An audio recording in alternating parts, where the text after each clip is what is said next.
Okay, so Chris, we're doing this interview of you. I'm guessing is it after 12 o'clock? So I'm guessing it's like June 29th. It's June 29th into Wednesday. We're in your room. We decided on a whim that we would interview you. And I guess I would start out by asking you how you would describe your childhood. Were you happy? I would definitely say it's one of the happiest kids out there. I think I would have to definitely say thank you to my parents for always loving me, but also to my brother because he was always there for me when I needed him. As terms of happy, I think it was because I did a lot of stuff when I was a kid. Like I remember I used to play a lot of sports. In fact, I still do play, but not as many as I did when I was a kid. I used to play a bunch of soccer, a bunch of tennis, a little bit of golf as well.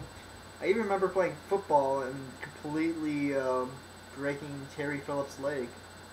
Now you were saying how you would always play sports and everything as a kid. How you like always had a lot of fun. Like, did you grow up here? Describe what was like baby until like I'm guessing 10, like going into middle school. I know you went to Palm Valley and everything, so just like describe how it was like just growing up in the desert. I think it would be between really, really good and really, really bad. Like, I can remember... How so? That's kind of like polar. Like, really, really good, really, really bad. That's kind of extreme. Basically, there were some times where the economy would get the better of people, and you would start hearing news about, ooh, there's a drug deal at my brother's high school, or there's this kid that just got shot the day my brother didn't go to school, and all that kind of stuff. So it's mainly stuff that, like, has to do with school. Like, you're talking about just, like, stuff happening to people at your brother's school, and just, like, you missing... That was just mostly an example. The reason I did bring that up was because, there were a lot of problems with my brother's school during this whole time. So that's why he kind of switched over to Palm Springs. He only went to Palm Desert High School for one semester, so he switched to Palm Springs. But that's because I didn't... During my childhood, he was mostly in college. So between the ages of like 10... No, not wait. Between the ages of 8 and 12, he was in college. And I didn't really see him a lot. Sorry, Nathan just had to go to the bathroom. He handed me my handy-dandy notebook. And there's also a few other things that were good. Like, say, I remember I used to have friends coming over to my house. I would go to friends' houses a lot. What else was I doing when I was a kid? I remember I was the best on the golf team, so I remember drinking a whole liter of Pepsi for a dare. I used to do a lot of stupid stuff like that. They were fun. And looking back at them, I laugh at it, but I wish I could have just done something a little less silly, if you'd say. So you're just like looking back and thinking, God, I was just like such a weird, not weird, but you were just like such an immature kid? Is that what you're saying? Yeah, and honestly, like, to the point where I am now, how mature I would consider myself right now, I would say that's a big leap. And really, when you look at yourself, when I look at myself back when I was, like, really young, I just go, like, that's really what made me into me. Like, that's the thing. A lot of people take life too seriously, but really, if you just have fun with it, you can end up with a person like me. Now, you keep on talking about your brother. I'm guessing, like, I know from what you've said and just, like, everything that I know about him or know of him, I don't really know him that well, but he just seems like a really important person to you. Like, describe your relationship with your brother. But, like, a love and hate relationship. Like, there were some times that I loved my brother for being a great guy, and there were some points where he just annoyed me like crazy. How so? Just like brother stuff? Brother stuff, yeah. He would give me a noogie, he would always treat me like a little kid, call me Squirt. So it's not like anything like actual personal, it's just like, oh, I'm the big brother, I'm just gonna screw with you. Yeah. Just gonna rape you. Normal things like that. Nathan, that's... Thanks a lot, Nathan. God. You don't know what it's like to have a brother. Yeah, Nathan. I think I do. No, you don't. Nathan, I Zeke, don't. No, you Zeke don't. is a puppy. Zeke. Yeah, Zeke is a puppy. Zeke is a puppy. Okay. What else should I ask? Oh, describe... Okay, I just want to get the background.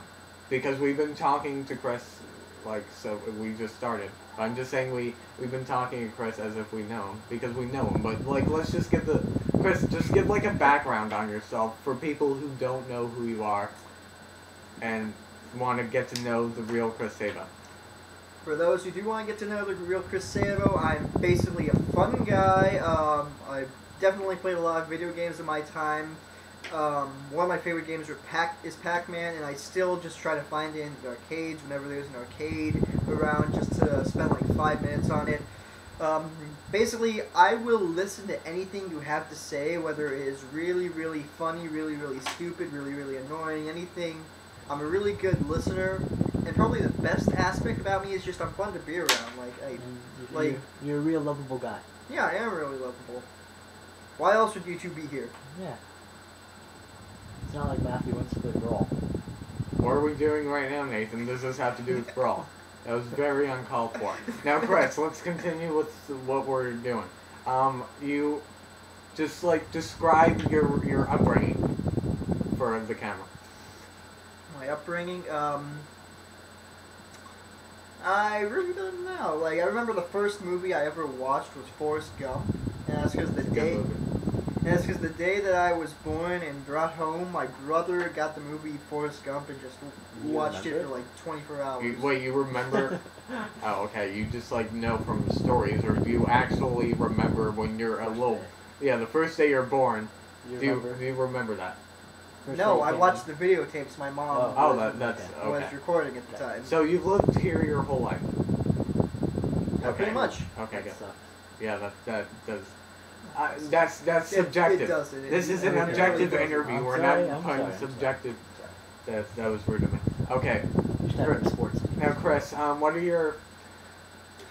what would you say is one thing you love the most about living here? The people, definitely.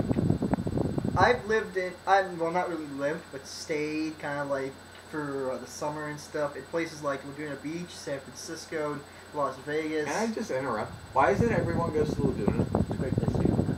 I'm just, like, wondering. Okay. The only reason I go there is because I have cousins that live there, and also there's Fashion Island. And Fashion Island is really. Fashion Island's pretty cool. It is really cool. It's like a giant mall. They have a merry-go-round and a train. Anywhere that has a merry-go-round and a train. You know, you have to go to the Mall of America in Duluth, Minnesota, or Mall of America. Yeah, my mom. mom. Tell you what. When I go to Minnesota, I will go there. They have roller coasters. I know. They have a whole roller coaster in the mall. That's I know. I've been there. Tell you what, when I go there, I will. I want to go there. My mom went there for when she was into candle making. She went in a candle convention in the Mall of America. Really? Yeah, that's off topic though. Okay, Chris, what would you describe as one thing you don't like the most about the desert? My least favorite thing? Yeah.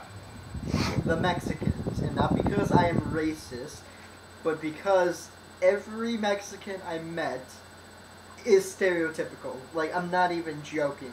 Now, can I say something? What? I'm Mexican if you... No, okay, Chris, I'm not going to say anything because this is your interview.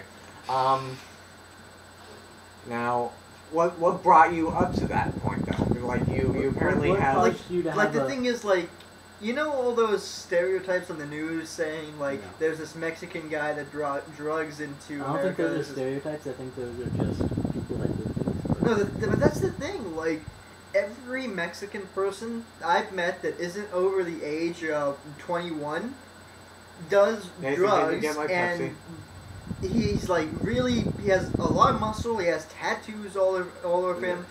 Every Mexican... I don't think that's a stereotypical Mexican. It is. Trust me. That's a stereotypical cholo. Yes. Okay, then I hate cholos. I don't. Okay, well that's somewhat normal. Yeah. Yeah. Like no, I'm not saying no. I'm not saying specifically Mexican cholos. I'm saying hating gangsters is normal. Okay then. So I don't hate Mexicans. I hate cholos. I hope we can. No. But are you saying that you think that all Mexicans are gangsters? Because that's very bad too. Yes. All Mexicans are not gangsters because what you should dislike is the Mexican gangsters. Yes. You can say that. Probably should have Just said like that I before, dislike because I bet you a bunch of people are going to be down in the comments saying, I'm Mexican, I'm going to kick your ass. It's like, I'm not talking about you, I'm talking about if you do drugs, because that's just stereotypical. So you don't like. Yeah, here